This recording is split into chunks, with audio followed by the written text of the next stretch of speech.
Assalamualaikum warahmatullahi wabarakatuh. Selamat pagi. Pada kesempatan hari ini saya dan teman-teman dari kelompok 5 akan mempresentasikan materi mengenai pembangunan kelembagaan administrasi atau bisa disebut institution building di Indonesia dalam mata kuliah administrasi pembangunan. Selanjutnya saya akan memperkenalkan anggota kelompok 5 yang terdiri dari Muhammad Hilmi Ramadan, NPM A1A220071, Diki Kurniawan A1A220072, Agus Syihabudin A1A220096, dan saya sendiri Rasumulya Susanto A1A220111. Submateri pada materi hari ini yaitu 1. Definisi administrasi pembangunan dan pembangunan kelembagaan. 2. Dasar pemikiran pembangunan kelembagaan. 3. Hubungan antara administrasi pembangunan dan kelembagaan. 4. Konsep pembangunan kelembagaan dalam administrasi pembangunan. 5. Unsur-unsur dalam pembangunan lembaga. 6. Pembangunan kelembagaan administrasi pembangunan di Indonesia. Baiklah, kita akan masuk ke pembahasan. Submateri pertama akan dibahas oleh Agus Syihabudin. Kepada Agus, saya persilahkan. Assalamualaikum warahmatullahi wabarakatuh. Perkenalkan, nama saya Agus Syihabudin, NPM A1A220096. Di sini saya akan menjelaskan definisi pembangunan kelembagaan administrasi pembangunan. Definisi administrasi pembangunan adalah sebuah usaha yang dilakukan oleh suatu negara bangsa untuk bertumbuh, berkembang, dan berubah secara sadar dan terencana dalam semua segi kehidupan dan penghidupan negara bangsa yang bersangkutan dalam rangka pencapaian tujuan akhirnya. Menurut Milton J. Eastman dalam Easton 1986 ayat 23, pembangunan lembaga adalah suatu perspektif tentang perubahan sosial yang direncanakan dan yang dibina, yang menyangkut inovasi yang menyiratkan perubahan-perubahan kualitatif dalam norma-norma, dalam pola-pola kelakuan, dalam hubungan perorangan atau hubungan kelompok. Dalam persepsi-persepsi baru mengenai tujuan maupun cara-cara, ia juga tidaklah bersangkutan dengan pengulangan pola-pola yang sudah ada, dengan penyimpangan-penyimpangan marginal dari praktek-praktek yang lalu, atau dengan perbaikan-perbaikan yang sedikit saja dalam efisiensi. Temanya yang dominan adalah inovasi.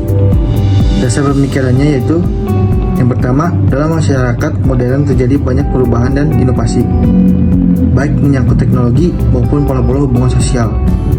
Namun, perubahan tersebut tidak terjadi secara otomatis. Perubahan dibawa oleh orang-orang yang berpandangan bahwa perubahan itu membawa manfaat bagi dirinya dan masyarakatnya. 2. Pembangunan lembaga merupakan salah satu cara untuk menyebarkan perubahan tersebut secara lebih terstruktur, karena pembangunan lembaga memiliki dasar perekayasaan sosial yang terstruktur. 3. Sebagai upaya eksperimen, pembangunan lembaga harus dipimpin oleh orang-orang atau kelompok-kelompok yang secara sadar melibatkan dirinya dalam sikap belajar secara organisator. Yang keempat, karena pembangunan lembaga merupakan suatu proses bimbingan dan proses belajar secara sosial, maka pemacapan suatu teknologi yang sudah siap pakai bukanlah pembangunan lembaga.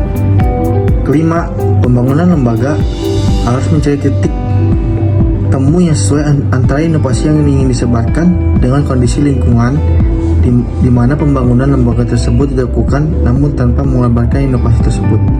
Yang keenam, sebagai penghantar perubahan, pembangunan lembaga harus membangun organisasi yang secara teknis dapat hidup terus dan efektif secara sosial, serta menjadi wadah bagi inovasi tersebut.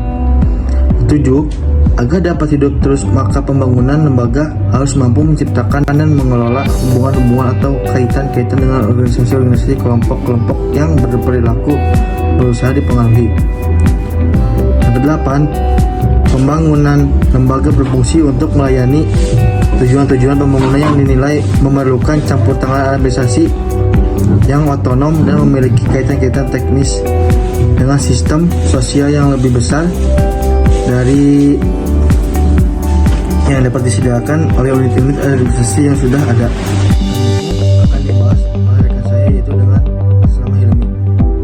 Di sini saya akan menjelaskan hubungan antara administrasi pembangunan dan kelembagaan. Hubungan antara keduanya terletak pada usaha dan mewujudkan suatu pembangunan secara berkala dan terorganisir demi mewujudkan tujuan-tujuan yang dicapai. Pembangunan kelembagaan erat kaitnya dengan administrasi pembangunan. Pembangunan lembaga berfungsi untuk melayani tujuan-tujuan pembangunan yang dinilai memerlukan campur tangan administrasi yang otonom dan memiliki kaitan teknis dengan sistem sosial yang lebih besar, yang berbeda dari yang dapat disediakan oleh administrasi yang sudah ada. Kondisi ini didasari oleh pembangunan bahwa yang pertama, pemerintah relatif memiliki jaringan kerja administrasi yang lebih luas dibanding swasta. Yang kedua, melalui kekuasaan formal, inovasi atau perubahan yang diinginkan dapat lebih mudah dilaksanakan. Yang ketiga, pemerintah relatif lebih tak terbatas dibanding organisasi swasta. Diharapkan lifestyle pembangunan lembaga akan lebih terjamin sebelum mencapai tahap kelembagaan.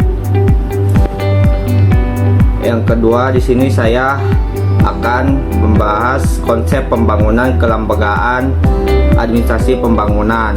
Milton J. Eman, pembangunan lembaga sebagai visi dan upaya perspektif pembangunan. Lembaga disajikan sebagai kerangka organisasi sebuah strategi untuk perubahan sosial yang diarahkan atau direncanakan. Inovasi harus dipahami sebagai perubahan-perubahan sosial yang direkayasa. Pembangunan lembaga dengan demikian merupakan sebuah aktivitas dengan dua sasaran. Agen-agen perubahan harus membangun organisasi yang efektif secara sosial dan teknis sebagai wahana bagi inovasi, dan perubahan harus mengelola hubungan dengan organisasi dan kelompok lain yang mereka butuhkan dukungan dan yang perilakunya hendak mereka pengaruhi. Perspektif VL mengambil secara selektif, adaptif, dan implisit. Dalam hal ini adalah diskusi singkat Philip Selznick tentang sebuah gagasan yang agak kabur tentang penghargaan sebuah organisasi bagi diri organisasi itu sendiri dengan nilai atau manfaat sebuah instrumen yang dapat diganti. Perumusan pembagian lembaga menggunakan istilah institusi secara akurat seperti yang dilakukan oleh hubungan sosial untuk masyarakat, interaksinya dengan satu sama lain sebagai anggota dari masyarakatnya dan berbagai subsistem-subsistemnya dan kelompok-kelompoknya. Selanjutnya akan dibacakan oleh Diki Kurniawan. Baik, saya akan meneruskan materi unsur-unsur dalam pembangunan lembaga. 1. Variabel lembaga. A. Kepemimpinan. B. Doktrin. C. Program. D. Sumber daya. E. Struktur interaksi. 2. Variabel lingkungan. A. Kaitan-kaitan yang memungkinkan. B. Kaitan-kaitan fungsional. C. Kaitan-kaitan normatif. D. Kaitan-kaitan tersebar. Selanjutnya materi pembangunan kelembagaan administrasi pembangunan di Indonesia. Beberapa hasil penelitian sebelum yang tentang pembangunan lembaga dapat dijanjikan model dan aplikasi pembangunan lembaga di Indonesia. Moel Jarto 1987 meneliti tentang program pelembagaan lembaga perkreditan di masyarakat tentang pembangunan lembaga dalam program pengembangan wilayah provinsi PPWP di 3 provinsi yakni Sumatera Barat, Jawa Tengah, dan Timur. Metode penelitian dengan studi kasus dengan teknik analisis kualitatif.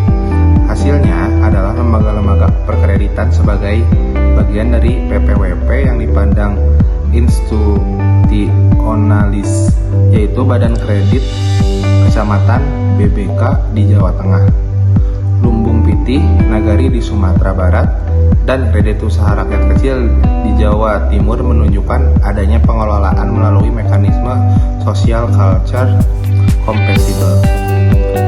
Pengembangan konsep lembaga dari keempat penelitian tersebut di atas khususnya program pemerintah, maka dapat dipetakan berhasilnya tidak lembaga beragam mulai kekuatan internal organisasi sendiri seperti kepemimpinan, sumber daya, nilai inovasi sebagai maupun faktor lingkungan seperti kestabilan organisasi yang memanfaatkan output lembaga social culture compatible.